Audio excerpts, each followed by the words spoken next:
Hi everyone, this is Ecuboot. Today we're working on this C200 W204 using the 271 engines. The customer complaint is when the engine is working, the fan will run at full speed, and after we've done some further testing, we found out that when the engine is cool, there will be some random misfire at first, but after a while everything is back to normal. So this is the 271 engines on this W204. As always, we're gonna start with scanning the car first, and based upon what codes are stored, we're gonna determine our next step.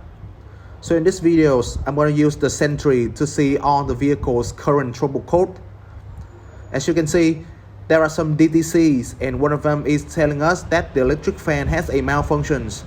The symptom is the fan will run at full speed when you start the engines, and the first thing that pop up in my head is that it had been losing the communications. And secondly, it also tells us that there is an internal fault in the control unit.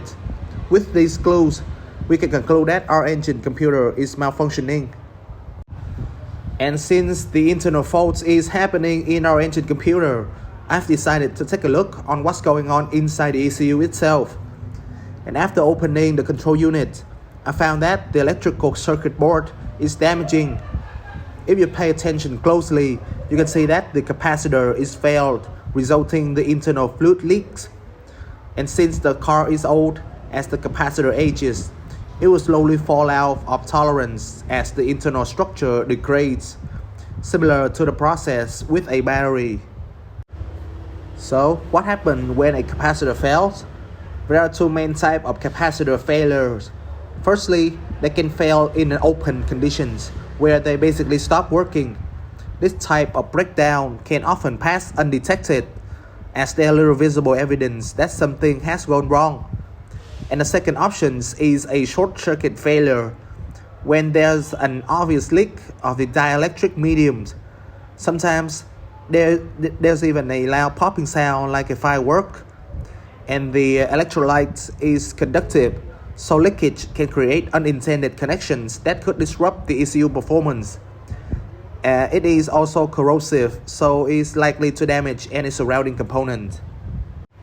And then, on the other side of the circuit board, I also found out that the integrated circuit is failing as well. As you can see, its pin has been lifting up.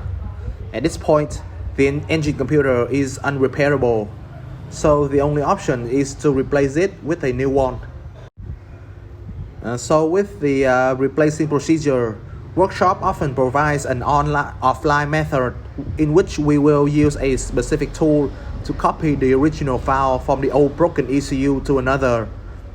And on the other hand, we also provide an online method where we can use an online account to get the file, then putting it to the new engine computer.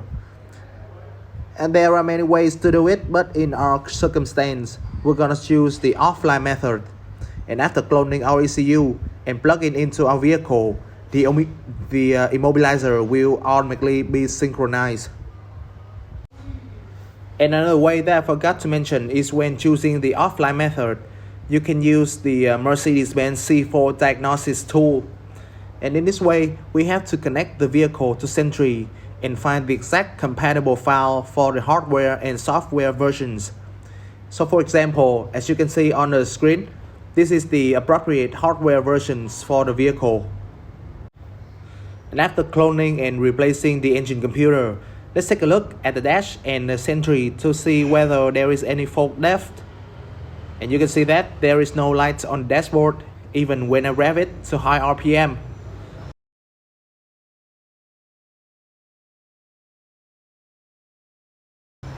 And moreover, there is no fault code stored in the fault memories. At this point, I can say that our problem has been solved. Now, if you like these videos and you want to learn more, please subscribe to our channels. And if you have any questions, feel free to contact us and we will help you as much as possible. Thanks for watching and see you next time.